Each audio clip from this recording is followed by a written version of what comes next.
No episódio de hoje, vamos mergulhar em 3 histórias arrepiantes de pessoas que cometeram o erro fatal de entrar em recintos de zoológicos, com consequências brutais. Número 1. O desafio bêbado que terminou em tragédia. O caso do urso pardo e Alexei Ketov. No dia 12 de março de 2015, a cidade de Minsk, na Bielorrússia, amanheceu gelada, com névoa densa encobrindo o antigo complexo zoológico soviético. As paredes de concreto ainda conservavam o frio da noite anterior, enquanto grupos escolares e famílias circulavam entre os recintos, suas respirações formando nuvens no ar. Ninguém poderia imaginar que, em menos de 12 horas, aquele zoológico seria palco de um dos incidentes mais chocantes da Europa Oriental. Alexei Ketov, de 23 anos, trabalhava como entregador em uma rede de supermercados, com cerca de 1,55 m de altura, corpo atlético esculpido por anos de futebol amador. Ele dividia um pequeno apartamento com 2 amigos no centro da cidade. Era conhecido pelo sorriso fácil e pelas piadas rápidas, muito querido entre os colegas, e famoso por animar qualquer festa. Criado apenas pela mãe, uma professora do ensino fundamental, Alexei não teve uma vida fácil financeiramente, mas sempre contou com o apoio dela para completar os estudos e conquistar um emprego estável.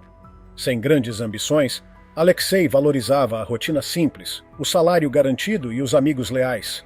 Seu supervisor o considerava confiável, embora um pouco imaturo, especialmente por suas brincadeiras constantes durante o expediente.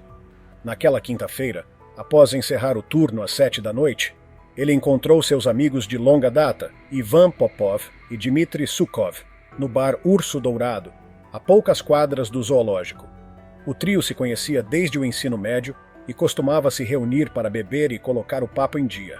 Conforme o álcool foi entrando em cena, a conversa evoluiu para ideias malucas e planos irresponsáveis.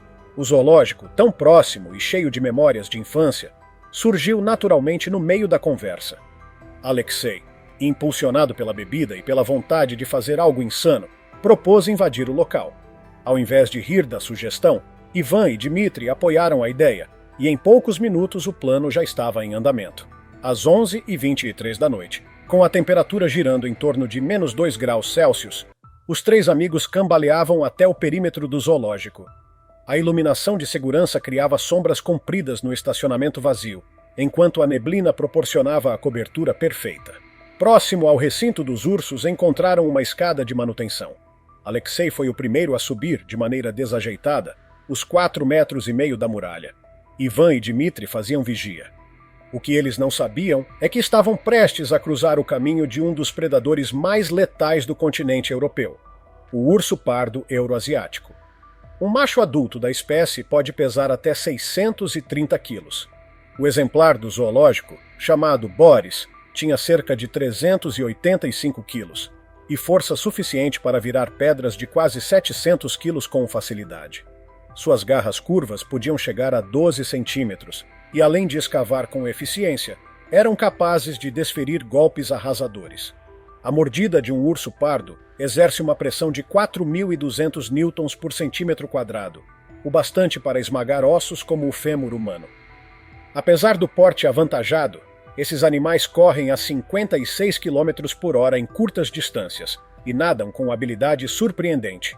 Nas florestas da Bielorrússia, são predadores de topo e dominam seu habitat com inteligência e força. Às 11h35, Alexei pulou dentro do recinto, aterrissando com um baque suave no chão congelado. O espaço tinha cerca de 550 metros quadrados, com rochas artificiais, uma piscina funda e alguns carvalhos. A névoa estava mais espessa, limitando a visão a menos de 6 metros. Ivan e Dmitry, ainda sentados no muro, começaram a filmar com seus celulares. Alexei também ligou o próprio aparelho, ativando a lanterna. A voz dele, claramente alterada pelo álcool, ecoava enquanto encorajava os amigos a se juntarem. Cambaleando, ele avançava para o interior do recinto. Ivan, sempre competitivo, aceitou o desafio e pulou. Dmitry hesitou, permanecendo sobre o muro, mas continuou filmando. O silêncio era quebrado apenas pelo som distante do trânsito e o barulho da água do sistema de filtragem. A luz do celular de Alexei iluminou ossos espalhados, restos das refeições de Boris, um sinal que deveria ter servido de alerta. Às 11h37, Boris saiu da toca. Com seus quase 400 quilos, movia-se com uma agilidade assustadora. Ivan o viu primeiro, mas o álcool retardou sua reação. O urso avançou com velocidade explosiva, cobrindo os 9 metros entre ele e Alexei em menos de 2 segundos. O urro de Alexei foi interrompido bruscamente quando o corpo colossal de Boris colidiu com o dele, lançando seu celular no escuro. Só o impacto já quebrou 3 costelas e a clavícula esquerda de Alexei. Ivan tentou correr de volta para o muro, mas caiu, fraturando o tornozelo. Dmitri, em choque, tremia enquanto discava para os serviços de emergência. A atendente achou que fosse trote até ouvir os sons aterrorizantes ao fundo. Boris arrastava Alexei em direção às rochas artificiais, deixando cortes profundos no peito da vítima. Toda vez que Alexei tentava rastejar, o urso mordia com ainda mais força, esmagando ossos e rasgando músculos. O ataque durou quase 4 minutos, com Boris agindo como se estivesse na natureza, caçando uma presa. Às 11h41, o segurança do zoológico, Mikhail Volov, chegou ao local. A luz de sua lanterna iluminou uma cena horrenda. Boris parado sobre o corpo inerte de Alexei, cercado por neve ensanguentada. Apesar do frio intenso, Volov acionou imediatamente a equipe de emergência do zoológico, mas o protocolo impedia qualquer entrada no recinto enquanto o animal estivesse ativo. Ivan arrastou-se até a cerca, chorando e repetindo o nome do amigo. Dmitri, congelado sobre o muro, continuava gravando. As luzes dos veículos de emergência começaram a clarear a área, e o barulho das sirenes deixou Boris ainda mais agitado. Às 11h52, a veterinária-chefe, doutora Alena Petrova, chegou com os dardos tranquilizantes, mas já era tarde demais para Alexei. O processo de sedação levou mais 15 minutos. Às 12h07, com Boris completamente sedado, os socorristas entraram. A temperatura havia caído para menos 4 graus, e a lanterna deles revelou o cenário. O corpo mutilado de Alexei junto às pedras, o sangue já começando a congelar. Ele foi declarado morto às 12h13. O exame inicial mostrou uma série de ferimentos devastadores. Crânio esmagado, coluna rompida, tórax destruído. O casaco de inverno estava em farrapos, e marcas de garras cobriam o corpo inteiro. A necropsia do dia seguinte revelou 94 ferimentos distintos. 17 costelas fraturadas, várias vértebras esmagadas, órgãos internos destroçados e o braço direito arrancado. A morte veio principalmente pela perda extrema de sangue causada pelas mordidas. Ivan foi internado com fratura exposta e em estado de choque. Dmitri, mesmo sem ferimentos físicos, precisou de internação psiquiátrica por trauma agudo. O incidente gerou uma resposta imediata. O diretor do zoológico, Sergei Morav, anunciou melhorias urgentes na segurança. Cercas eletrificadas e sensores de movimento foram instalados. Após 40 dias de observação, especialistas concluíram que Boris havia agido por instinto. O urso permaneceu no zoológico, voltando à exposição pública semanas depois. Mas nem sempre o álcool é o gatilho. Às vezes, um simples passo em falso é o suficiente para provocar uma tragédia. Número 2. A queda no recinto do leão. O erro fatal de Maia Santana, 14 de julho de 2012, um sábado ensolarado no interior do estado de São Paulo. O calor do meio-dia fazia o ar vibrar sobre as estradas de terra avermelhada e os campos ladeados por palmeiras ao redor de Itápolis, uma cidadezinha mais conhecida pelas plantações de cana-de-açúcar do que pelo turismo. Mas ali, nos arredores da cidade, existia um pequeno parque de vida selvagem particular, o Rancho Animal. Conhecido pelos moradores por permitir um contato mais direto com animais exóticos, muitas vezes até demais. Fundado em 1999, o Rancho Animal começou como uma atração familiar com animais de fazenda resgatados e espécies da fauna brasileira. Mas, ao longo dos anos, cresceu de maneira acelerada, adicionando felinos de grande porte, primatas e répteis ao seu acervo, mesmo sem a estrutura ou supervisão de zoológicos regulamentados. O parque se sustentava com a venda de ingressos e visitas nos fins de semana, promovendo uma experiência mais íntima e menos rígida do que os zoológicos tradicionais. Apesar de nunca ter enfrentado acidentes graves antes, o local era alvo de críticas veladas de entidades de proteção animal, que apontavam problemas como a falta de treinamento dos funcionários, recintos ultrapassados e nenhum plano eficaz de emergência. Naquele sábado, Maia Santana, de 34 anos, diretora de escola em Cianorte, chegou ao parque com o marido e seus 2 filhos pequenos. A visita era uma promessa antiga, agora realizada para comemorar o aniversário de 7 anos da filha Clara. Com um ano letivo corrido e poucos momentos de lazer em família, aquele passeio simples era uma forma de criar uma memória feliz. Maia havia descoberto o parque em um grupo online de pais e se interessou pelo apelo de contato direto com os animais, visualização de perto e um ambiente tranquilo e familiar. Cautelosa e prática, Maia era conhecida por sua responsabilidade e firmeza. Era querida por colegas e confiável para os pais dos alunos. Sua decisão de visitar o rancho animal havia sido tomada após muita pesquisa. Pelo menos assim ela acreditava. O parque tinha menos de 4 hectares, mas concentrava atrações de peso: macacos, pumas, leopardos e até um tigre de bengala adulto. O destaque, no entanto, eram 2 leões africanos que ocupavam um recinto amplo, com um deck elevado de madeira para a observação dos visitantes. A estrutura permitia uma visão clara dos leões abaixo, com um desnível de aproximadamente 3 metros, reforçado por uma cerca ao redor da área. Às 1h45 da tarde, após o almoço na área de piquenique, a família de Maia se juntou a outros visitantes no deck de observação. A grade de madeira, embora em altura padrão, não contava com redes ou barreiras adicionais de segurança. Crianças se apoiavam nas ripas para enxergar melhor os leões. O leão africano é um dos predadores mais emblemáticos do mundo, territorial, social e de força esmagadora. Um macho adulto pode ultrapassar 225 quilos e tem uma mordida de até 2.900 newtons por centímetro quadrado, suficiente para quebrar ossos com facilidade. Suas garras retráteis e mandíbulas são as principais ferramentas de caça usadas para imobilizar ou sufocar a presa. Mesmo em cativeiro, os instintos permanecem vivos e qualquer invasão percebida em seu território pode desencadear uma reação violenta imediata. Clara havia subido na parte inferior da grade, tentando ver melhor o recinto onde Nero, um leão macho de 6 anos, descansava à sombra. Maia deu um passo à frente para segurar a cintura da filha e puxá-la para baixo. Ao fazer isso, seu pé escorregou sobre a tábua gasta da plataforma, e ela perdeu o equilíbrio. Sem nada para se segurar, tombou por cima da grade e caiu dentro do recinto. A queda foi de cerca de 3 a 4 metros, e Maia bateu com força do lado esquerdo do corpo, fraturando a pelve e ficando atordoada. Por alguns segundos permaneceu imóvel. Nero imediatamente se levantou, atraído pelo som e movimento repentinos. Quando Maia tentou se levantar, o leão já estava a poucos passos. Ele a atingiu com uma patada completa nas costas, lançando-a de rosto contra o chão. O golpe rasgou a pele e os músculos, abrindo lacerações profundas no ombro e costelas. Na tentativa de se afastar, Maia foi mordida na nuca. Nero arrastou seu corpo para dentro do recinto, prendendo-a com as patas dianteiras e ajustando a mordida para morder o ombro e parte superior das costas. Em seguida, iniciou um comportamento de alimentação defensiva, conhecido como bunny kicking, usando as patas traseiras para rasgar o corpo da vítima com violência. Maia perdeu a consciência quase imediatamente, mas o ataque prosseguiu como se ela ainda estivesse viva.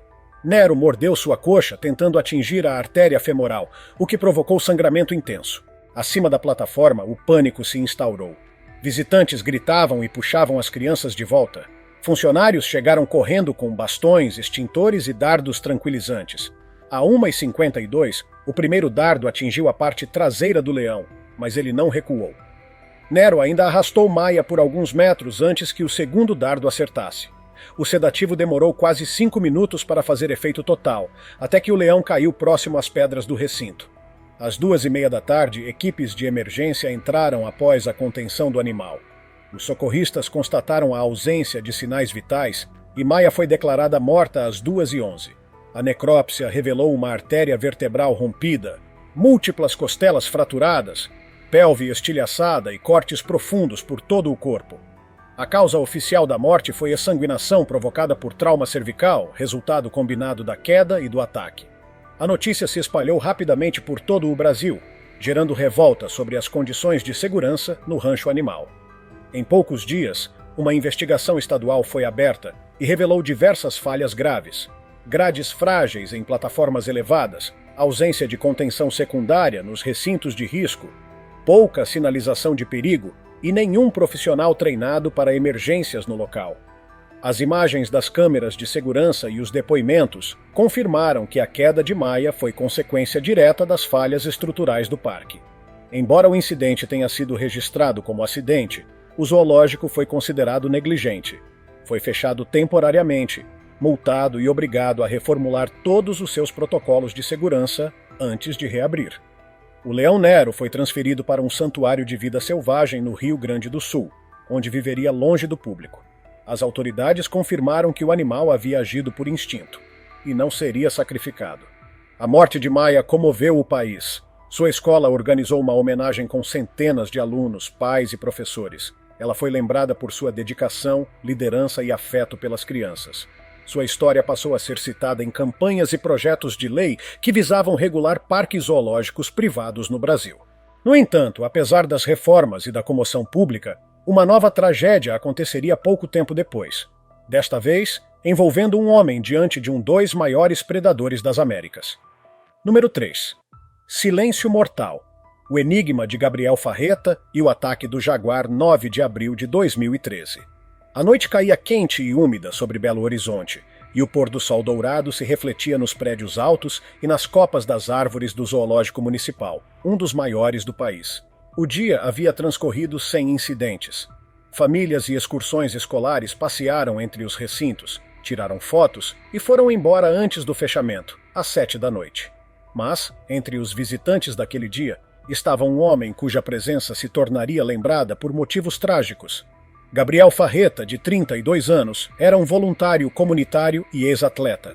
Chegou sozinho ao zoológico por volta das 3h20 da tarde, comprou o ingresso e passou pelas áreas de visitação com calma, observando os animais sem tirar fotos ou interagir com os outros visitantes. As câmeras de segurança mostraram que ele caminhava de forma tranquila, mas reservada, desviando-se das multidões e parando apenas diante de alguns recintos. Quando o zoológico encerrou as atividades às 7 da noite, os portões foram trancados, e Gabriel não estava entre os visitantes que saíram. Morador do bairro Pompeia, Gabriel era conhecido pela simpatia e pelo envolvimento com a comunidade. Ex-jogador de futebol semiprofissional, atuava como meio-campista em um clube local, até sofrer uma grave lesão no joelho aos 26 anos. O fim da carreira esportiva foi um golpe duro, mas ele não se deixou abater. Dedicou-se a treinar crianças carentes, fundando um centro esportivo para jovens. Lá, ensinava futebol, disciplina e valores de convivência. Também participava de campanhas solidárias, arrecadação de alimentos e projetos de acolhimento a pessoas em situação de rua. Era visto como um exemplo de generosidade e foco, alguém que transformava dificuldades em inspiração. Por isso ninguém entenderia o motivo que o levaria, horas depois, a entrar no recinto de um dos felinos mais perigosos do planeta, o jaguar ou onça-pintada. A onça-pintada, Panthera onca, é o maior felino das Américas e o terceiro maior do mundo, atrás apenas do tigre e do leão. Sua força é lendária, e o que a distingue é sua mordida. Uma pressão de mais de 6.700 newtons por centímetro quadrado, suficiente para atravessar crânios e cascos de tartarugas. Ao contrário dos leões, que sufocam a presa, a onça mata esmagando o crânio da vítima com uma única mordida. Nos recintos de zoológicos, mesmo sem a necessidade de caçar, esse instinto permanece intacto. O jaguar mais famoso do zoológico de Belo Horizonte era Geno, um macho de 6 anos e cerca de 110 quilos. Seu recinto simulava a mata densa com vegetação espessa, pedras e uma pequena lagoa. O espaço era cercado por 2 barreiras. Uma grade de 3 metros de altura com arame farpado e, atrás dela, um muro de concreto de 4,5 metros. O que levou Gabriel a atravessar essas defesas ainda é um mistério. Às 8h10 da noite, 1 hora após o fechamento do zoológico, ele surgiu de um ponto escondido próximo aos recintos dos grandes felinos. Suas roupas estavam sujas de terra, sugerindo que havia se escondido por algum tempo. As gravações das câmeras revelaram depois que ele se ocultou dentro de um banheiro próximo ao setor dos répteis, até o local ficar deserto. Perto do recinto de Geno, Gabriel ficou parado por alguns minutos, observando. Ninguém sabe o que se passava por sua cabeça. Então, às 8h27, começou a escalar a cerca externa. Usou a estrutura metálica para subir com cuidado, evitando o arame farpado. Levou quase 4 minutos até alcançar o topo, de onde saltou para a faixa entre os dois muros. Às 8h35, iniciou a segunda escalada, agora no muro interno, apoiando os pés nas irregularidades do concreto. Às 8h39, alcançou o topo e permaneceu ali, imóvel, como se contemplasse o recinto à sua frente. 3 minutos depois, desceu para dentro do habitat do jaguar. O chão de terra fofa se moveu sob seus pés ao aterrissar. Ele deu alguns passos, aparentemente tranquilo. O silêncio era total. Do outro lado do recinto, entre as sombras, Geno o observava, camuflado pela vegetação. O ataque veio em 3 segundos. Geno avançou sem emitir som, saindo da escuridão com velocidade explosiva. Gabriel mal teve tempo de se virar antes que o felino o atingisse com todo o peso do corpo, derrubando-o no chão. As garras se cravaram em seu couro cabeludo e ombro, e a mandíbula do animal se fechou sobre seu crânio. O estalo seco que ecoou pelo recinto marcou o instante da morte. Gabriel não teve chance alguma. O corpo foi arrastado para o interior da vegetação. Geno permaneceu ali, em comportamento típico de caça, protegendo a presa por instinto. Às 9h20, durante uma ronda, o segurança Luiz Antunes percebeu algo estranho no recinto da onça. À primeira vista, pensou que Geno apenas estava mais ativo. Mas ao mirar a lanterna, viu o sangue. O reflexo avermelhado denunciava o horror.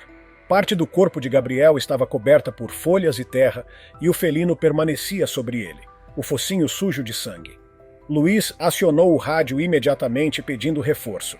Em poucos minutos, funcionários do zoológico chegaram com dardos tranquilizantes e equipamentos de contenção. Geno, tenso e em posição defensiva, não reagiu à comida oferecida. Um dos veterinários atirou o primeiro dardo que atingiu o quadril do animal. O jaguar rosnou, mas não se afastou. O segundo disparo, minutos depois, fez efeito gradual até o felino recuar para a parte mais densa do recinto. Somente então os portões de serviço foram abertos para a entrada das equipes de emergência. 2 paramédicos e um policial entraram com lanternas e macas. O chão estava coberto de marcas, roupas rasgadas e sangue. O corpo de Gabriel jazia parcialmente escondido, com o crânio esmagado e os membros em posição anormal. Às 9h35, os socorristas confirmaram o óbito e cobriram o corpo com um lençol branco. Pouco depois, ele foi removido em uma maca para a ambulância que aguardava do lado de fora, com as luzes vermelhas refletindo no concreto. A perícia confirmou que a morte foi instantânea. O primeiro golpe e a mordida no crânio foram fatais, provocando destruição do tecido cerebral. As demais lesões, cortes profundos, lacerações e marcas de garras, ocorreram depois. A tragédia deixou o bairro de Gabriel em luto. As crianças que ele treinava no centro esportivo ficaram devastadas, sem compreender por que seu treinador, tão sensato e cuidadoso, teria feito algo tão impensado. A família se recusava a acreditar que ele tivesse entrado ali por vontade própria. O irmão mais velho insistia que Gabriel jamais teria se arriscado dessa maneira, mas nenhuma explicação surgiu. Nem bilhete, nem mensagem, nada. O zoológico foi alvo de escrutínio, mas as autoridades confirmaram que as barreiras estavam dentro das normas e não houve falha de contenção. Concluiu-se que a invasão foi um ato isolado, não um erro de segurança. Geno permaneceu no zoológico após um período de observação, sem apresentar comportamento anormal. O caso foi oficialmente encerrado como acesso indevido com resultado fatal. Com o tempo, a rotina do zoológico voltou ao normal, mas o mistério em torno da atitude de Gabriel persistiu. Teria sido um impulso, um momento de desespero ou uma aposta inconsequente? Ninguém jamais saberia. O que se sabe é que, assim como Alexei e Maia, ele tomou uma única decisão errada e pagou por ela com a própria vida. 3 histórias diferentes, 3 destinos interrompidos por decisões impensadas e um mesmo desfecho inevitável. Seja por impulso, descuido ou curiosidade fora de controle, cada um desses momentos revelou o quão tênue é a linha entre o fascínio pela vida selvagem e os perigos reais que ela representa. Zoológicos e parques de animais existem para educar, preservar e, em muitos casos, entreter. Mas o respeito pelas barreiras que separam o homem da fera não é apenas uma questão de bom senso. É, muitas vezes, uma questão de sobrevivência. O instinto animal nunca dorme. E em ambientes onde predadores vivem, basta um único passo em falso para acordá-lo.